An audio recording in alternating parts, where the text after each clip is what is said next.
یہ کون ذی وقار ہے، یہ کون شاہ سوار ہے، لباس ہے پھٹا ہوا، لخت لخت کٹا ہوا، تمام جسم نازنی چھدا ہوا کٹا ہوا، پھر بھی ہے ڈٹا ہوا، یہ نبی کا نور عین ہے، یہ بالیقین حسین ہے۔ اس پیاسے پر علی شیر خدا کو ناز ہے، اس نواسے پر محمد مصطفیٰ کو ناز ہے۔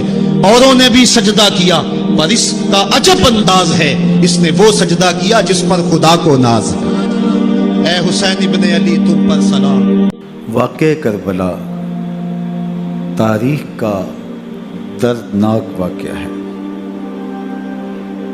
یہ اقتدار کی جنگ نہیں تھی، اقدار کی جنگ تھی۔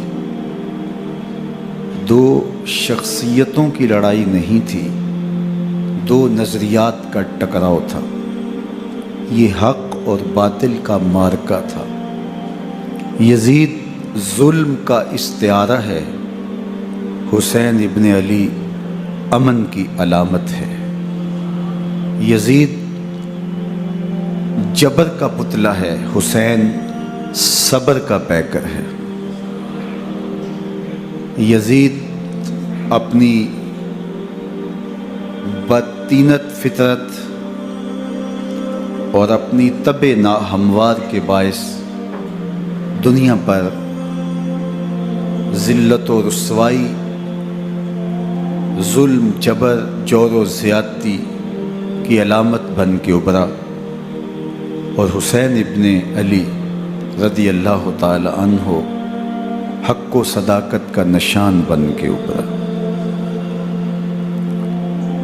کربلا کے تپتے ہوئے ریگزار میں حسینی اور یزیدی دو کردار سامنے آتے ہیں۔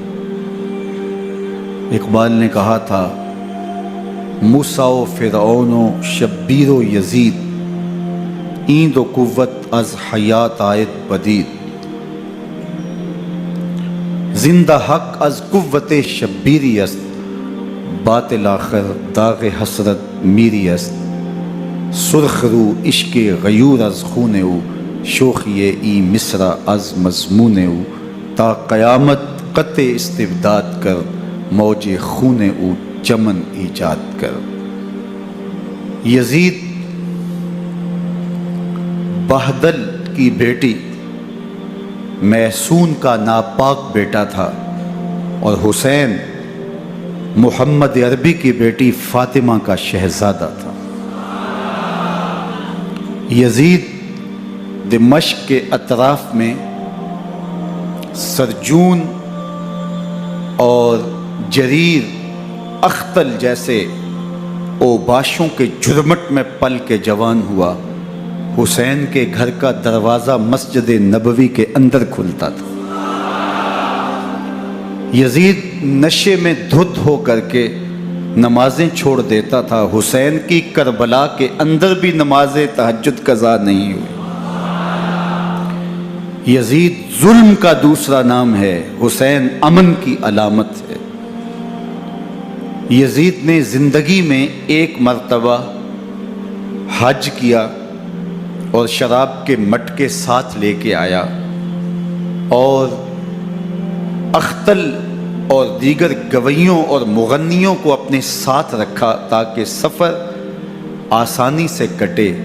حسین ابن علی نے 25 حج سواری ہونے کے باوجود پیدل کیے۔ یزید حج بیت اللہ کے بعد مدینہ المنورہ آیا اور شراب کی ایک مجلس بپا کی۔ حضرت امام حسین رضی اللہ تعالی عنہ جب وہاں پہنچے تو شراب کی پھیلی ہوئی بدبو کو محسوس کرتے ہوئے فرمایا، یہ بو کیسی ہے؟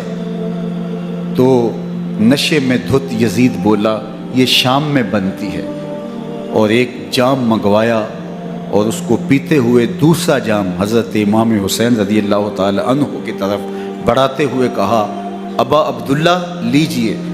تو حضرت امام حسین رضی اللہ تعالی عنہ نے فرمایا، میں اس کی طرف دیکھتا بھی نہیں ہوں، اور پھر وہ عشقی اشعار پڑھنے لگا۔ جب یزید کی شراب نوشی کا منظر امام حسین رضی اللہ تعالی عنہ اپنی آنکھوں سے دیکھ چکے تھے تو مجھے بتاؤ یزید کے ہاتھ پہ امام حسین کا پاک ہاتھ کیسے آتا؟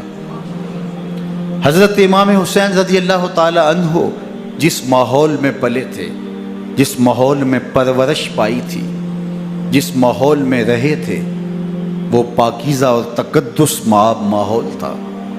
اور یزید کبھی اطراف دمشق میں، کبھی غوطہ میں، کبھی الخضرہ محل میں، اور کبھی کہاں داد عیش دیتا رہا اور لہو و لعب کے اندر مصروف رہا، اور اس کی زندگی ان چیزوں سے عبارت تھی۔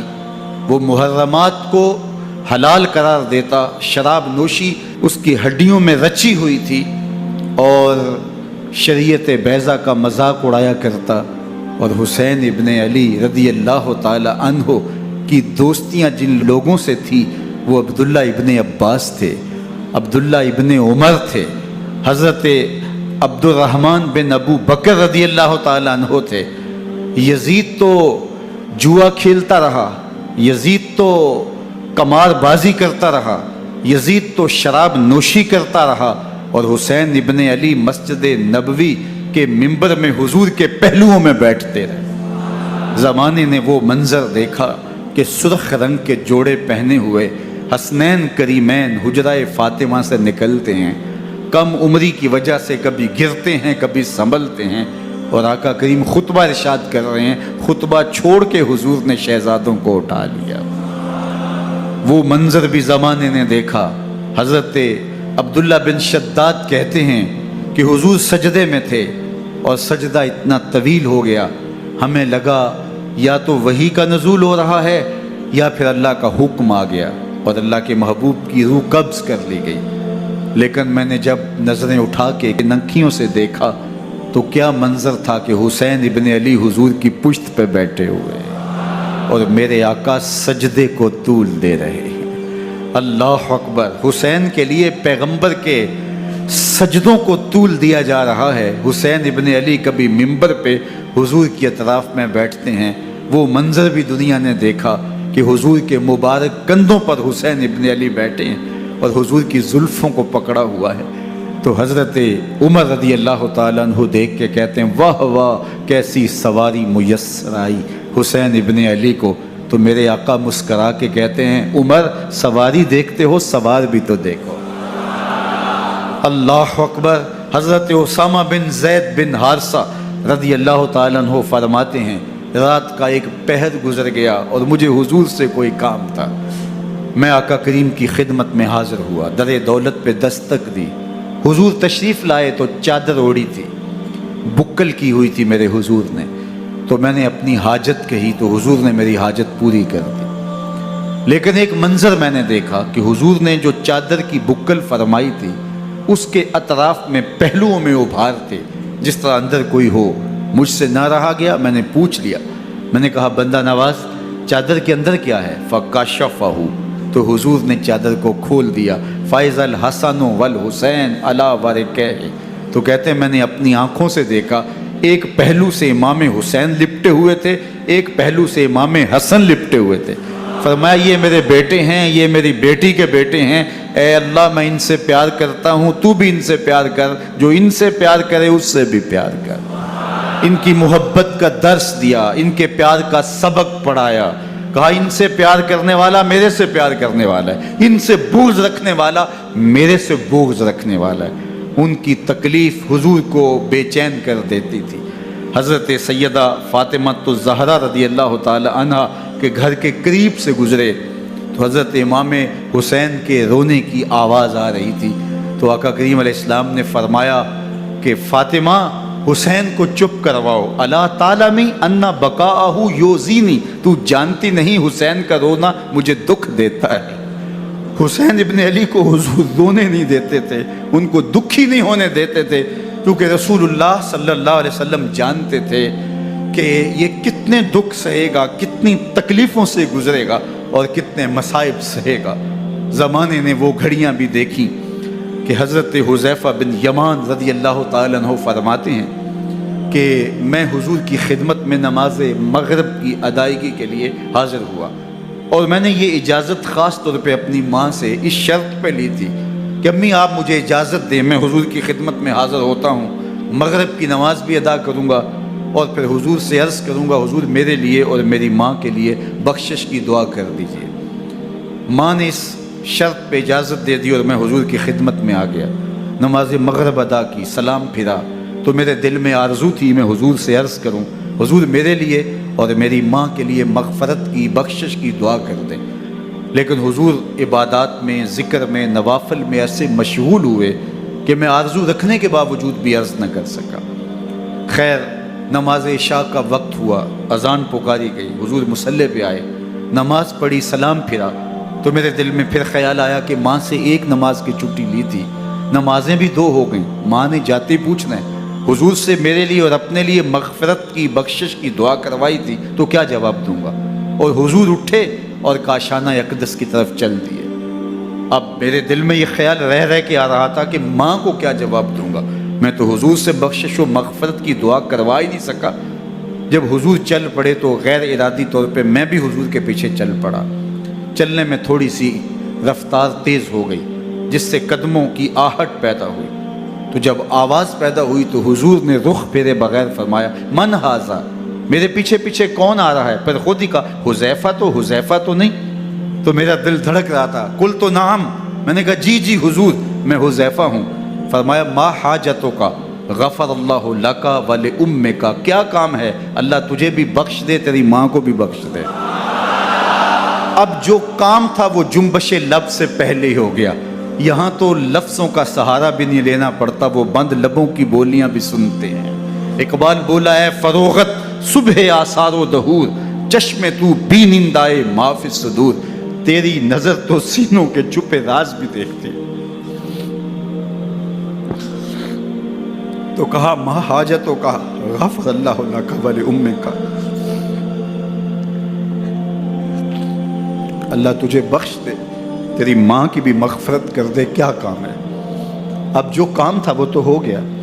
تو میرے حضور نے ارشاد فرمایا حذیفہ سنو، ابھی ایک فرشتہ آیا ہے جو اس سے قبل دھرتی پر پہلے کبھی نہیں آیا، آج پہلی مرتبہ اللہ سے اجازت لے کے 2 کام کرنے آیا ہے، ایک تو مجھے سلام کرنے آیا ہے اور دوسرا خوشخبری دینے آیا ہے کہ آپ کی بیٹی فاطمہ جنتی عورتوں کی سردار ہے اور حسن اور حسین جنتی جوانوں کے سردار۔ ایک طرف یزید ناپاک محسون کا پلیت بیٹا اور ایک طرف محمد عربی کا نواسا، فاطمہ کے دودھ کا اثر، علی المرتضیٰ کے خون کی تاثیر، رسول اللہ صلی اللہ علیہ وسلم کے کندھوں پہ بیٹھنے والا۔ ایک دن حضور نے امام حسین رضی اللہ تعالیٰ عنہ کے ہاتھ پکڑ لیے اور ان کے پاؤں اپنے پاؤں پہ رکھے اور پھر فرمایا بیٹے آگے بڑھو، اور ان کے پاؤں حضور کی پنڈلیوں پہ آئے، پھر کہا بیٹے اور آگے بڑھو، حتیٰ کہ ان کے پاؤں حضور کی رانوں پہ آئے، پھر فرمایا بیٹا اور آگے بڑھو، تو ان کے پاؤں حضور کے مبارک بطن اقدس پہ آئے، پھر بازوؤں کو کھینچ کے اپنے قریب کیا اور حسین ابن علی کے منہ میں اپنی زبان رکھ دی، اور وہ اس طرح چوس رہے تھے جس طرح کھجور چوسی جاتی ہے۔ تو اللہ کے محبوب علیہ السلام نے حسین ابن علی کو اپنی زبان کا لعاب دہن دے کر کے، وہ شیر رحمت دے کر کے، وہ کوثر و تسلیم سے پاکیزہ تر آب رحمت عطا کر کے ان کی ہمیشہ کے لیے پیاس بجھا دی، تاکہ کل کربلا کے تپتے ہوئے ریگزار میں حسین ابن علی کو پیاس کی شدت تنگ نہ کرے اور پائے استقلال میں لغزش نہ آنے پائے۔ ان نازوں سے پالے ہوئے حسین کو، ان محبتوں سے پالے ہوئے حسین ابن علی کو امتحان بھی اتنے بڑے درپیش تھے۔ یاری تیری سونا پر ازمیشہ تیریاں اگ، سونا پرکھیا جامدہ ہے نال اگاں دے لگ۔ جتنا بڑا شخص ہوتا ہے اتنی آزمائشیں بھی بڑی ہوتی ہیں۔ پیغمبر رحمت کی آغوش میں کھیلنے والا، حجرہ فاطمہ کا جانشین، مصلی رسول کا وارث، منبر رسول صلی اللہ علیہ وآلہ وسلم پر حضور کے مبارک پہلو اور گود میں بیٹھنے والا حسین، حضور کی زبان چوسنے والا حسین، حضور کے کندھوں پہ سواری کرنے والا حسین، آقا کریم علیہ الصلوۃ والسلام کے مبارک سجدے کی حالت کے اندر حضور کی پشت پہ کھیلنے والا حسین، جس حسین کا دروازہ مسجد نبوی کے اندر کھلتا تھا اور یزید کی کرتوتوں کے چشمدید گواہ تھے۔ یزید جب تخت نشین ہوتا ہے تو اسے یہ فکر ہوتی ہے کہ امام حسین، عبداللہ بن زبیر، عبداللہ بن عمر، عبداللہ ابن عباس یہ میری بیعت کریں، اور وہ ولید بن عقبہ کو لکھتا ہے کہ ہر صورت میں ان کی بیعت لو، اور اگر بیعت نہ دیں تو سختی کرو۔ حضرت امام حسین رضی اللہ تعالی عنہ کو بلاوا آتا ہے کہ آپ کو دارالامارت میں گورنر ہاؤس میں بلایا جا رہا ہے، ولید بن عقبہ کا پیغام آپ کو پہنچتا ہے۔ آپ اس وقت فرماتے ہیں کہ اس وقت جو پیغام پہنچا ہے وہ کسی خطرے سے خالی نہیں ہے، تو کچھ سواروں کو ساتھ لیا، کہا تم دارالامارت کے باہر کھڑے رہنا، اگر میری آواز بلند ہوئی تو اندر آ جانا، ورنہ تم انتظار کرنا۔ آپ اندر گئے۔ ولید بن عقبہ نے مروان کو بھی بلایا تھا۔ مروان بن حکم یہ گورنر مدینہ ولید سے پہلے رہ چکا ہے، تو اس نے مشورہ دیا کہ سختی کی جائے۔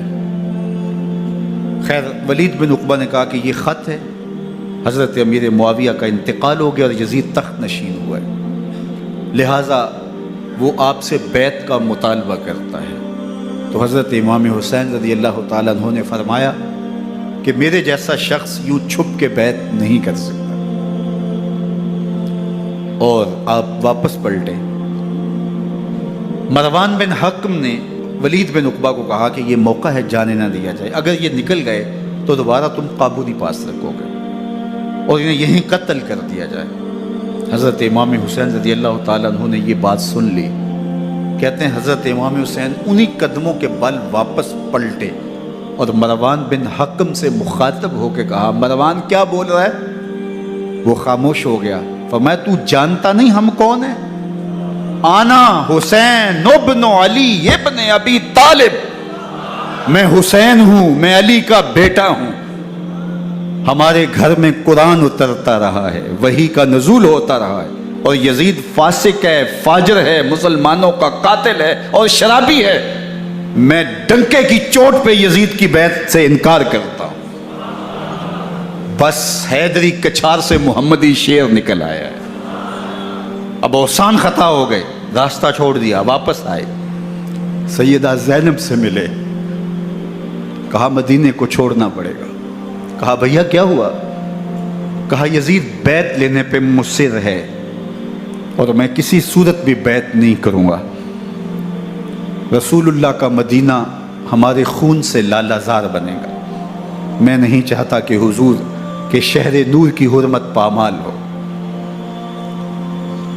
دوستو وہ کیسا منظر ہوگا جب حسین ابن علی نے آخری حاضری حضور کے روضے پہ دی ہو۔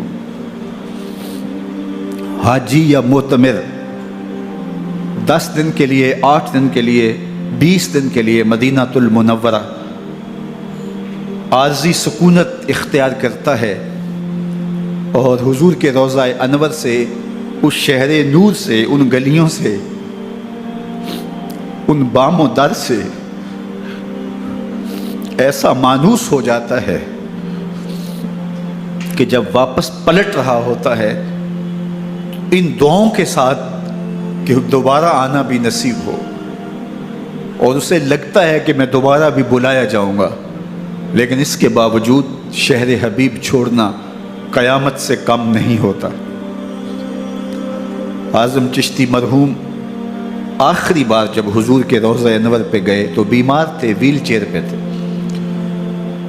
باب بقی سے باہر نکلے تو خادم سے کہا کہ میری ویل چیئر پیچھے سے کھینچو تاکہ میرا رخ روضہ انور کی طرف رہے، اور وہ پیچھے سے کھینچتا چلا جا رہا ہے، اور جب باب مکہ سے پیچھے جنت البقیع کے قریب سے گنبد خضرا نگاہوں سے اوجل ہونے لگا تو اعظم چشتی مرحوم نے کہا جاں بدن سے نکلتی ہے آزم، جاں بدن سے نکلتی ہے آزم، کوئی آسان ہے مدینے سے جدا ہونا، کوئی آسان ہے مدینے سے جدا ہونا۔ یہ اس شخص کی کہانی ہے جو 10 دن 5 دن مہینہ 2 ماہ وہاں رہتا ہے اور پھر اس شہر کو چھوڑ کے آنا اس کے لیے آسان نہیں ہوتا۔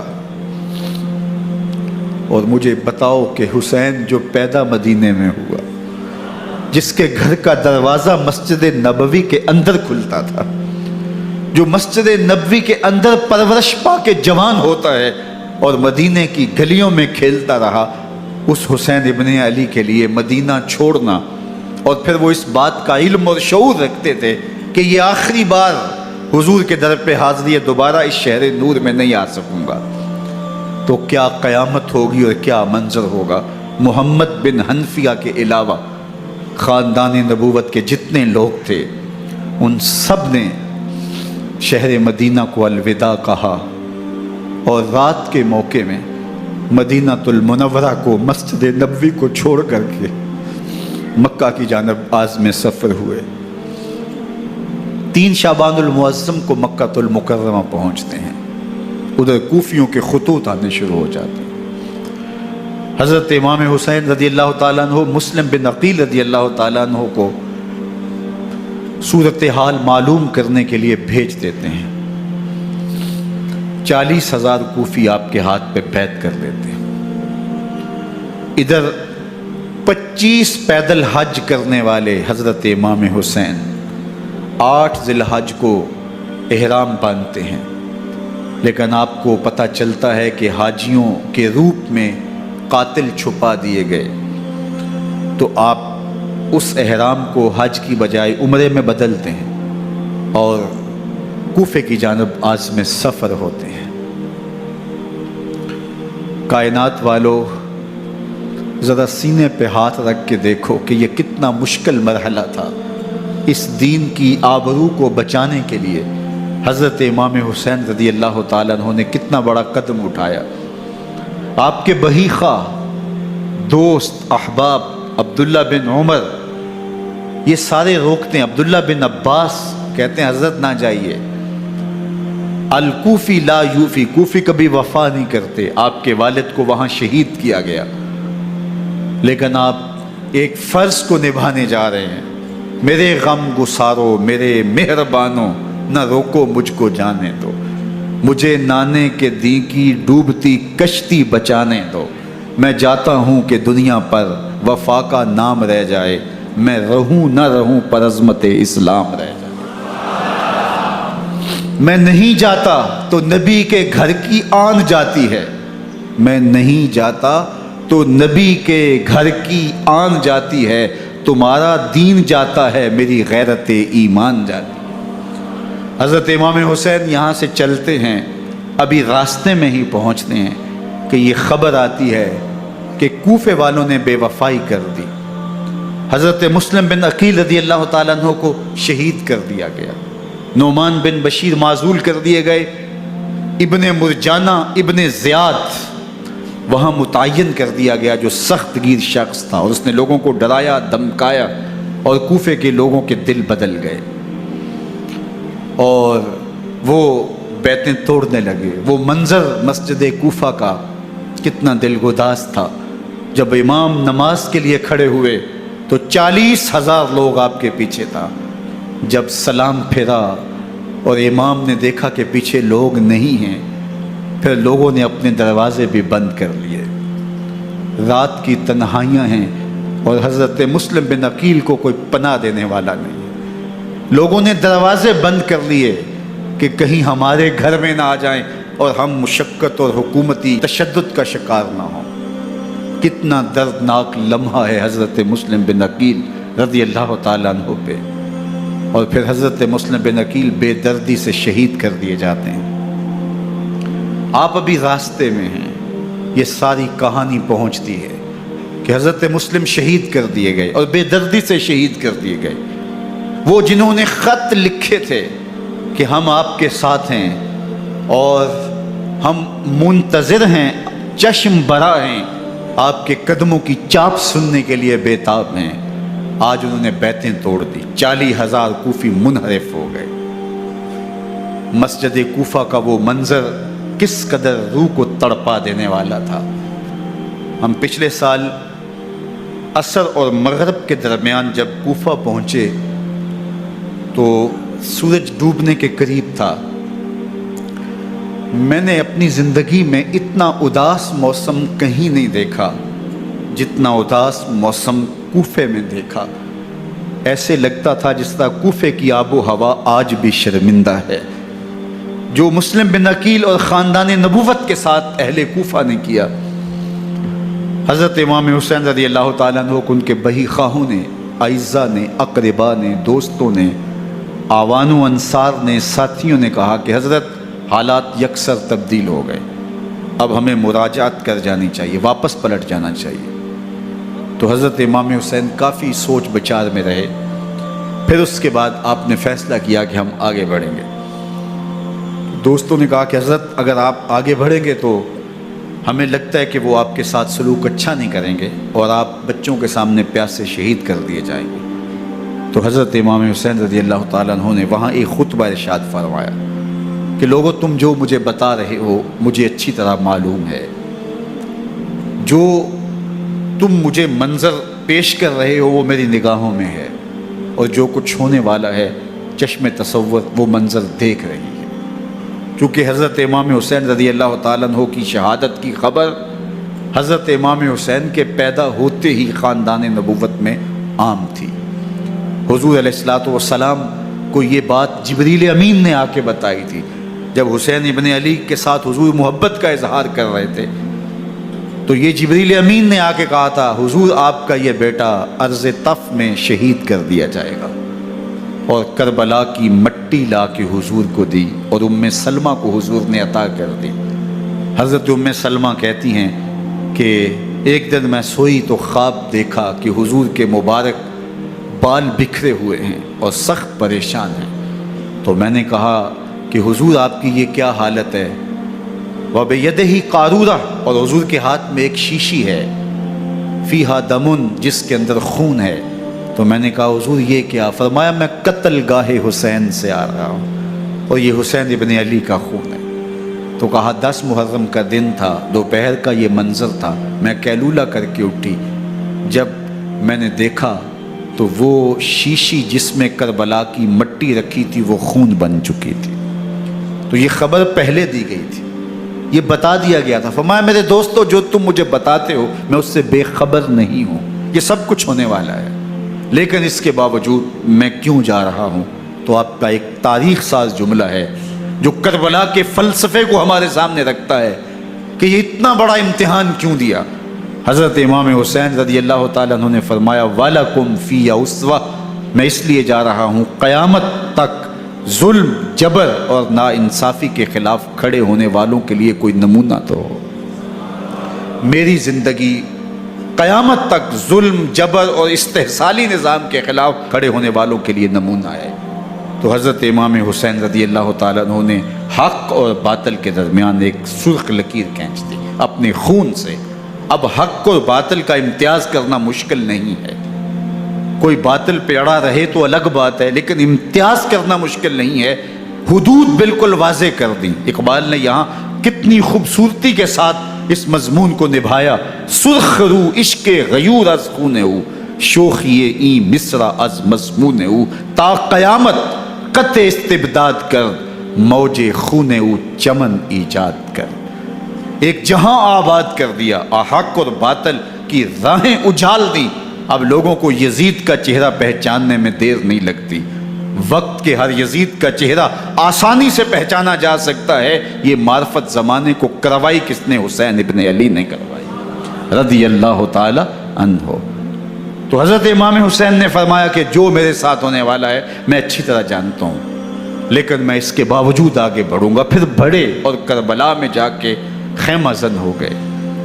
7 محرم کو پانی بند کر دیا گیا۔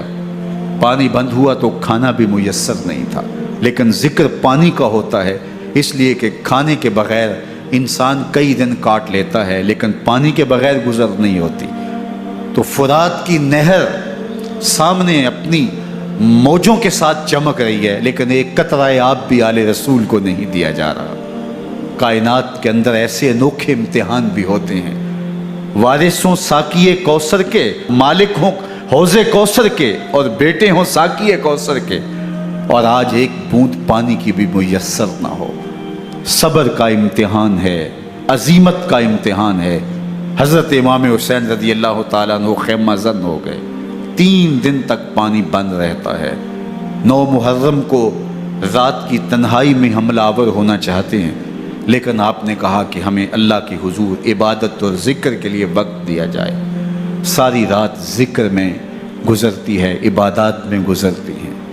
رات کے اندھیرے میں آپ چراغ بجھا دیتے ہیں. آوان و انصار کو کہتے ہیں کہ ان کی دشمنی میرے ساتھ ہے، انہیں میرا خون چاہیے. اگر تم رات کی تاریکی میں نکل جاؤ تو میں تم سے کوئی مواخذہ نہیں کروں گا، اور یہ بھی تمہارا پیچھا نہیں کریں گے، اس لیے کہ ان کا مطلوب تم نہیں ہو، ان کا مطلوب میں ہوں. جب چراغ جلایا تو کوئی بھی نہیں گیا. مسلم بن نوسجہ کھڑے ہو کے کہتے ہیں حضرت اگر ہمارے بدن کو 70 بار کاٹا جائے اور جلایا جائے اور ہواؤں میں اڑا دیا جائے پھر بھی آپ کا ساتھ نہیں چھوڑیں گے. 70 سال کے بوڑھے ہیں حبیب بن مظاہر، کہتے ہیں حضرت آپ کو چھوڑ کے جائیں کہاں، آپ کو چھوڑ کے جائیں کہاں. کوئی ساتھ چھوڑنے کے لیے تیار نہیں ہے. پیاس ہے، سخت گرمی ہے، کربلا کا ماحول ہے. 72 افراد اور خاندان کی خواتین میدان کربلا میں خیمہ زن ہیں. دوسری طرف لشکر اعداء اشقیا 22,000 کی تعداد میں مقابلے میں، ایک روایت 30,000 کی ہے. ان صرف 72 پیاسے لوگوں کے لیے اتنے لوگوں کو جمع کرنے کا مقصد خوف زدہ کرنا تھا. شرط ہے کہ یزید کی بیعت کر لیں، محاصرے توڑ دیں گے، پانی دستیاب ہوگا، اعزاز و اکرام سے نوازا جائے گا، خزانوں کے منہ کھول دیے جائیں گے. لیکن حسین ابن علی کہتے تھے سب کچھ لٹ جائے گا، باطل کے ہاتھ پہ ہاتھ نہیں رکھوں گا. اللہ اکبر. اب صبح طلوع ہوتی ہے، عاشور کا دن چڑھتا ہے، سورج اپنی پوری تمازت کے ساتھ گرمی برسا رہا ہے. آج خاندان نبوت کا امتحان زمانے نے دیکھنا ہے. رسول اللہ کا لعاب چوسنے والا اس کے صبر کا آج امتحان ہے. حضور کے کندھوں پہ کھیلنے والے حسین کا آج امتحان ہے. اللہ اکبر. حسین ابن علی تمام حجت کرتے ہیں میں نے تمہارا کچھ نہیں بگاڑا، میں نے کسی کا خون نہیں کیا، میں نے کوئی زیادتی نہیں کی، تم کیوں میرے قتل کے در پہ ہو؟ تم جانتے نہیں میں کون ہوں؟ میں تمہارے نبی کا نواسا ہوں، رسول اللہ صلی اللہ علیہ وآلہ وسلم کے کندھوں پہ کھیلتا رہا ہوں، حضور کا لعاب چوستا رہا ہوں، اور میں بوسہ گاہے رسول صلی اللہ علیہ وآلہ وسلم ہوں. لیکن ان اشقیاء کے دل پر کوئی چیز اثر انداز نہیں ہوتی. ایک ہور ہے، اللہ اس کے دل میں نرمی ڈالتا ہے. پہلے تو امام حسین کو گھیر کے لے کر کے آتا ہے لیکن بعد میں وہ قافلہ یزید سے قافلہ حسین کی طرف آ جاتا ہے. امام حسین فرماتے تو دنیا میں بھی ہو رہے آخرت میں بھی ہو رہے، آزادی مل جاتی ہے. باقی 22,000 کا لشکر جرار امام حسین کے قتل کے در پہ ہے. پھر تاریخ نے خاندان نبوت کا وہ انوکھا امتحان دیکھا. حضرت امام حسین کے بچے بالخصوص خواتین پیاس کی شدت میں حلق خشک ہیں. حضرت سکینہ تڑپ کے اپنے باپ سے کہتی ہیں کہ مجھے 6 ماہ کے علی اصغر کی پیاس نہیں دیکھی جا رہی. بچے کو ہاتھوں پہ اٹھاتے ہیں اور نہر فرات کے کنارے پہنچ کے فرماتے ہیں اشقیاء سے مخاطب ہو کے تمہارا معاملہ میرے ساتھ ہے، اس 6 ماہ کے بچے نے تمہارا کچھ نہیں بگاڑا. اور چلو بھر کے اس کا حلق سیراب کرنا چاہتے ہیں. ایک 2 شاخہ تیر آتا ہے جو حضرت علی اصغر کے گلے کو چیر دیتا ہے. راوی لکھتے ہیں کہ وہ عام تیر نہیں تھا، جانوروں کو شکار کرنے کے لیے جو بڑے تیر ہوتے ہیں وہ 2 شاخہ تیر تھا. وہ گردن کو کاٹ دیتا ہے، خون بہنے لگتا ہے، گردن لٹک جاتی ہے. حضرت امام حسین وہ بہتا ہوا خون اپنے چلو میں لیتے ہیں اور آسمان کی طرف اچھال کے کہتے ہیں مالک حسین کی یہ قربانی بھی قبول فرما. یہ تماشا لبے بام نہیں ہے، بچہ بیمار ہو ڈاکٹر جواب دے دیں، ماں باپ کے ہاتھ پھول جاتے ہیں، زندگی کی سانسیں ابھی چل رہی ہوتی ہیں لیکن ڈاکٹر کہے کہ یہ میرے بس کا روگ نہیں ہے، کہیں اور لے جاؤ، تو زندگی کا لف و نشر غیر مرتب ہو جاتا ہے۔ میں سلام پیش نہ کروں حسین ابن علی کو، 6 ماہ کا علی اصغر ہاتھوں میں دم توڑتا ہے، گردن لٹک جاتی ہے، خون بہ رہا ہے، اب خیموں کی طرف بڑھ رہے ہیں لیکن زبان پہ شکایت نہیں ہے، کہتے ہیں مالک حسین کی یہ قربانی قبول کر لے۔ اب خیموں کی طرف آنا، شہر بانو، ام رباب، سیدہ زینب، حضرت سکینہ سلام اللہ علیہا کا سامنا کوئی آسان کام نہیں تھا، لیکن حسین ابن علی آتے ہیں، شہزادے کو یہاں خیموں کے قریب رکھ کے کہتے ہیں کہ یہ حوض کوثر سے سیراب ہو گیا ہے۔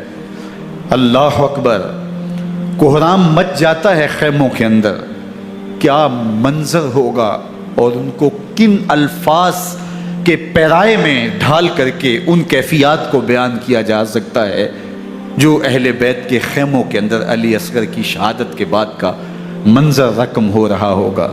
اللہ اکبر، ادھر اشکیا آوازیں دے رہے ہیں، مبارزت کے لیے پکار رہے ہیں۔ زمانے نے پھر وہ منظر بھی دیکھا کہ جوان بیٹے کو 18 سال کی کمائی حضرت امام حسین میدان عمل میں بھیج رہے ہیں، وہ علی اکبر جو حسین کا نور نظر ہے، آنکھوں کا قرار ہے، دل کی تسکین ہے۔ اور پھر حضرت علی اکبر جب گھوڑے کی زین سے فرش زمین پہ گرتے ہیں تو باپ کو آواز دیتے ہیں، اور حضرت امام حسین جو ہے وہ آگے جا کے بیٹے کی لاش اٹھاتے ہیں۔ اللہ اکبر، 18 سال کے بیٹے کی لاش کو کندھوں پہ اٹھا کے خیموں تک لاتے ہیں اور ہاتھ پھیلا کے کہتے ہیں مالک حسین کی یہ قربانی بھی قبول فرما۔ کبھی قاسم بن حسن کی لاش اٹھا کے لاتے ہیں، کبھی اون و محمد کی لاشیں اٹھا کے لاتے ہیں، بتیجوں کی، بھانجوں کی، بھائی عباس کے کٹے ہوئے بازو اور زخموں سے چھدا ہوا لاشا۔ کیا کیا قیامتیں تھیں جو اس کربلا کے ایک میدان کے اندر نہیں توڑی گئیں۔ حضرت امام حسین پر دکھ پہ دکھ، تکلیفوں پہ تکلیفیں، اب 71 لاشیں اٹھا کے خیموں تک پہنچا چکے، اور ادھر مبارزت کی دعوت دی جا رہی، آؤ میدان عمل میں آؤ، اب دیر کیوں کر رہے ہو۔ رسول اللہ کا حرم، رسول اللہ کی شہزادیاں جو نازوں میں پلی تھی، وہ کلیاں جو شبنم کا بوجھ بھی گوارا نہیں کر سکتی تھی، آج مصیبتوں کے پہاڑ ٹوٹ گئے۔ حضرت امام حسین کبھی شہربانوں کو، کبھی ام رباب کو دلاسا دیتے ہیں، کبھی حضرت زینب کو کہتے ہیں۔ حضرت زینب کربلا کے اس میدان کے اندر بڑے حوصلے کے ساتھ اپنے بھائی کے ساتھ کھڑی رہی، اپنے 2 بیٹے راہ خدا میں پیش کیے، ان کی لاشیں وصول کی، لیکن زینب جس جرأت کے ساتھ، جس پامردی کے ساتھ اس سارے منظر کو حوصلے کے ساتھ سہتی رہی، وہ یقیناً حوصلہ سیدہ زینب سلام اللہ علیہا کا ہی ہے، لیکن یہ وہ منظر تھا کہ زینب کا دل بھی ڈول گیا جب حسین ابن علی گھوڑے پہ بیٹھنے لگے، اور ان کو گھوڑے میں بٹھانے والا کوئی نہیں تھا، اور جو بھی سوار جاتا پھر واپس اس کی لاش ہی آتی اور حسین ابن علی لے کے آتے۔ آج حسین ابن علی جا رہے ہیں، زندگی کا سارا سرمایہ لٹ رہا ہے، حضرت زینب سلام اللہ علیہا سنبھل نہیں رہی۔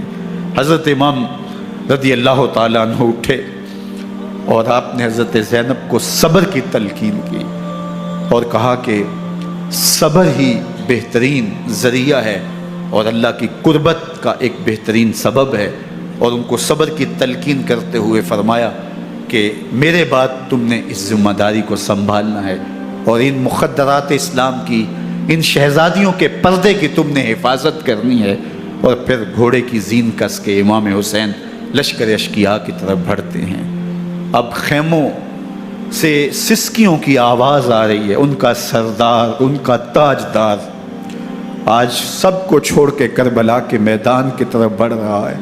جرم کیا کیا، قصور کیا کیا، اس نے کیا زیادتی کی کہ آج نیزوں اور انیوں کے مقابلے میں 22,000 کا لشکر حضرت امام حسین پہ ٹوٹ پڑتا ہے۔ آپ پھر اتمام حجت کرتے ہیں، میں نے کسی کو قتل نہیں کیا، خون ناحق نہیں بہایا، میرے خون کے درپے کیوں ہو؟ اپنی آخرت کیوں برباد کرتے ہو؟ تم جانتے نہیں میں کون ہوں؟ میں تمہارے نبی کا نواسا ہوں۔ لیکن ابن زیاد کہتا ہے مقابلے میں آؤ۔ پھر حضرت امام حسین رضی اللہ تعالیٰ عنہ مقابلے میں آتے ہیں، اور جب گھوڑے کو ایڑ لگا کے دشمن اشقیاء پہ ٹوٹتے ہیں تو پھر ایسا منظر ہوتا ہے کہ وہ بھیڑ بکریوں کی طرح آگے بھاگتے ہیں۔ 71 زخم کلیجے پہ لیے شجاعت کا یہ پیکر جب میدان میں آتا ہے، آواز آتی یہ کون ذی وقار ہے؟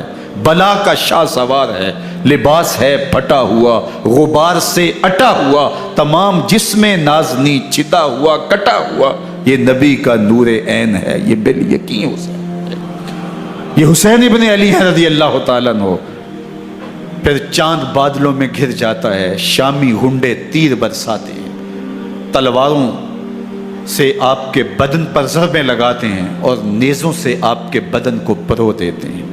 جب آپ کا پیراہن بعد میں اتارا گیا تو آپ کے پیراہن میں 122 سوراخ تیروں کے تھے، 33 زخم تلواروں کے اور 34 گھاؤ نیزوں کے تھے۔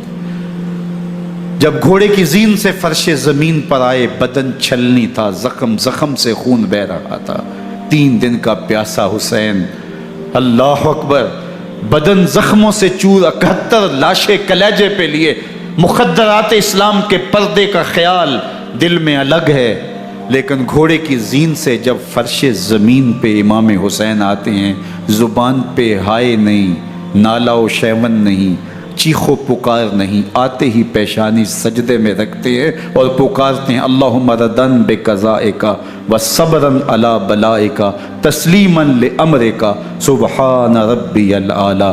مالک گھر لٹا کے، بچے لٹا کے، خاندان سب کچھ قربان کر کے، اپنے بدن کو زخموں سے چھلنی کروا کے، تیروں اور نیزوں کی انیوں سے اپنے آپ کو زخمی کروا کے، تیرے حضور سر جھکا کے یہ اقرار کرتا ہوں کہ حسین تیری تقدیر پہ راضی ہے، مالک تو بھی بتا، تو بھی حسین پہ راضی ہوا ہے کہ نہیں ہوا؟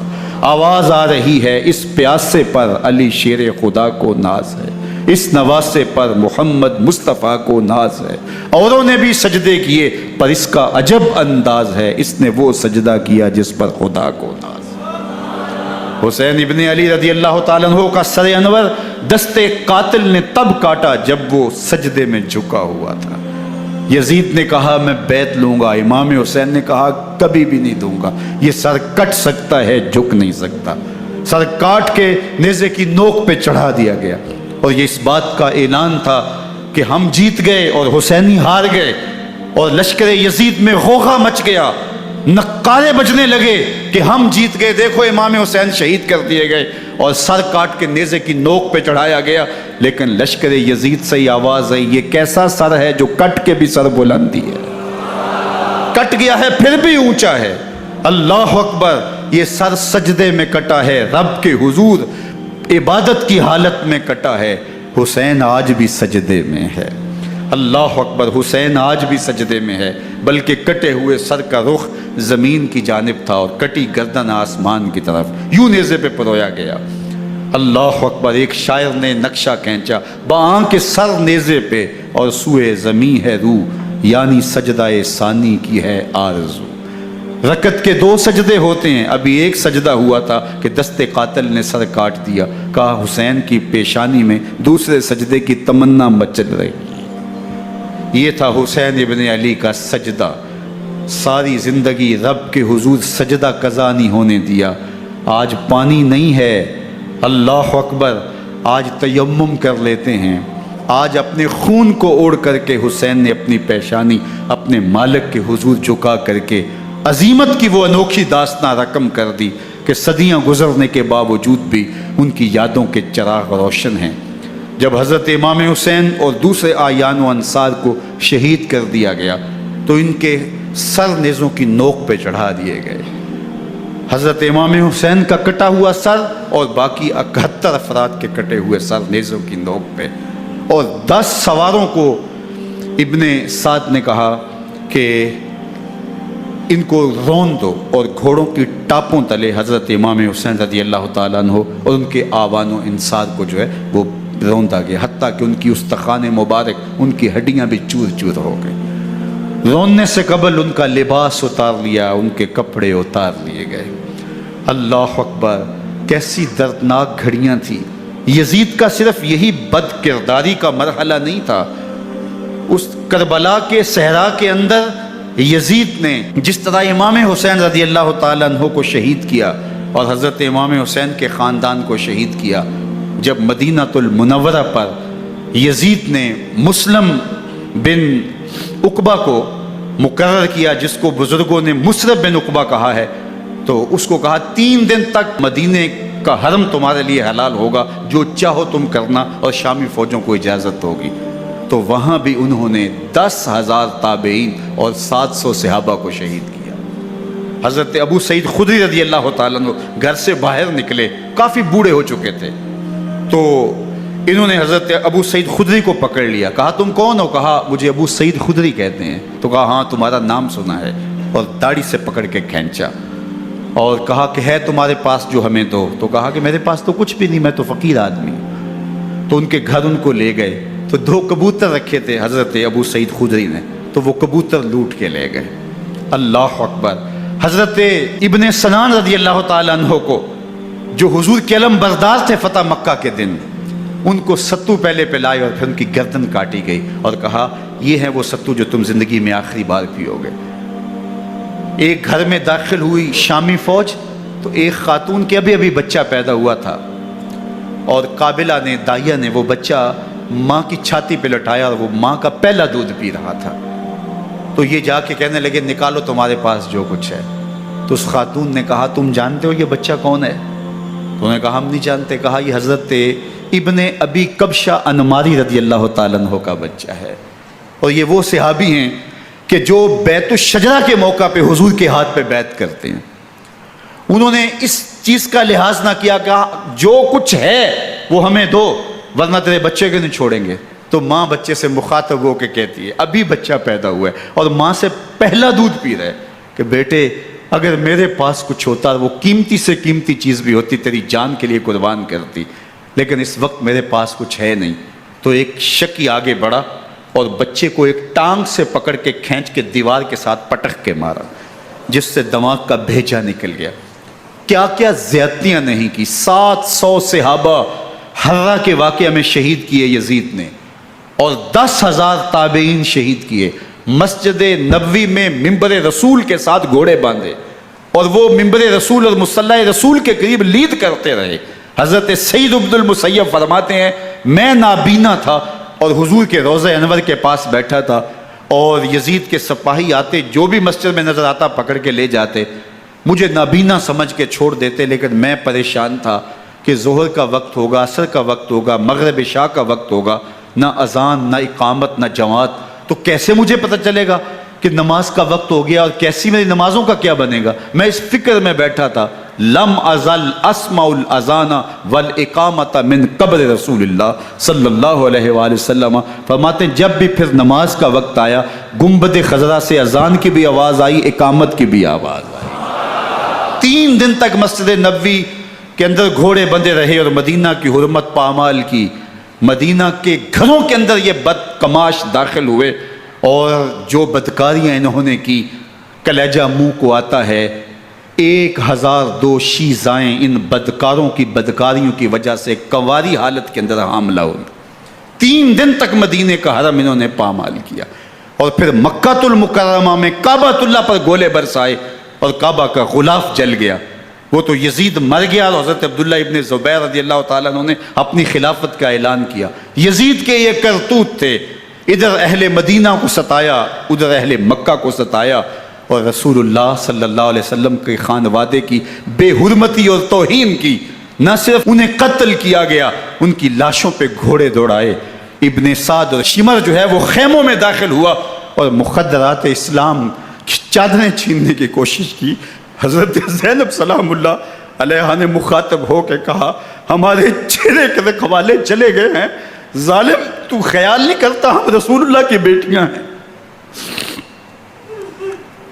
حضرت شہربانو، حضرت زین العابدین اور حضرت زینب سلام اللہ علیہ، ان تینوں کو ایک اونٹ پہ باندھا گیا، اور باقی اونٹوں پہ باقی سادات کو، حضور کی شہزادیوں کو باندھا گیا، رسیوں میں جکڑا گیا اور اونٹوں پہ باندھ کر کے کوفے کی جانب آگے آگے شہیدوں کے سر چل رہے ہیں اور پیچھے یہ قافلہ چل رہا ہے۔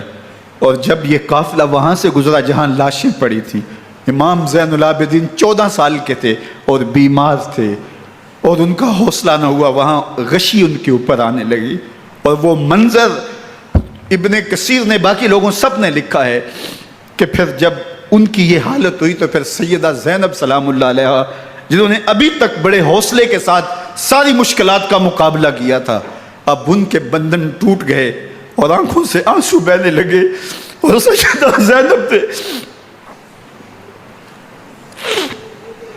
امام حسین رضی اللہ تعالیٰ عنہ کی لاش پہ کھڑے ہو کے، اور وہ روندی ہوئی لاش، ٹوٹی ہوئی ہڈیاں اور وہ بریحاں بدن، کٹا ہوا سر نیزے کی نوک پہ، اور لاش یہ پڑی ہے، تو حضرت سیدہ زینب نے مدینے کی طرف منہ کر کے جو ہے وہ حضور سے فریاد کی، یا محمد آہو، یا محمد آہو، ھذا حسین بالآراء مزمل بالدماء، یا محمد آہو بناتوں کا سبایا۔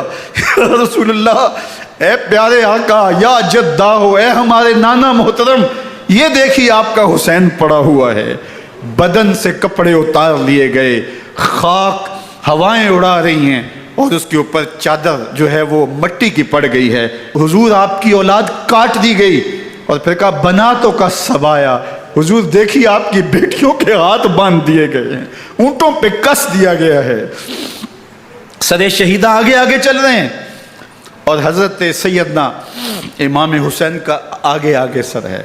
راستے کے اندر ایک جگہ آئی، رات گزری اور ان کو اتارا گیا، رات کا موقع تھا، ایک خاتون آئی اور اس نے کوئی کھانا پیش کیا ان کو اور کہا کہ میں کسی زمانے میں حضرت سیدہ فاطمہ الزہرا کی نوکری کیا کرتی تھی، ان کی لونڈی تھی، ان کی کنیز تھی، اور آج مجھے پتہ چلا کہ آپ لوگ گزر رہے ہیں، تو میں نے کہا کہ میں اپنی مخدومہ کے خاندان کی خدمت کروں، اور پھر اس نے کہا کہ اس وقت سیدہ کی گود میں ایک 6-7 ماہ کی بچی تھی جس کو زینب کہا کرتے تھے، تو سیدہ زینب نے کہا کہ اماں اگر پہچانتی ہو تو وہ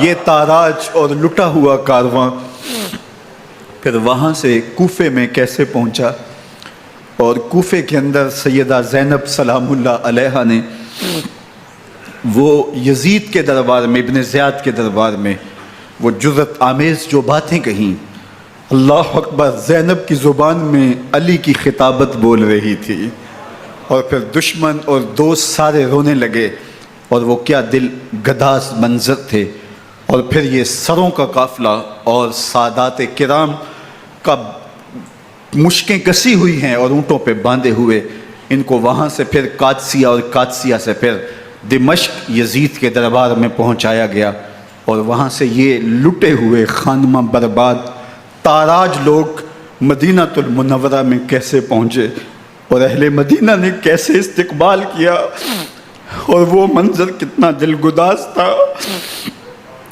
جب اہل مدینہ زینب سے پوچھتے تھے زینب حسین کہاں ہے،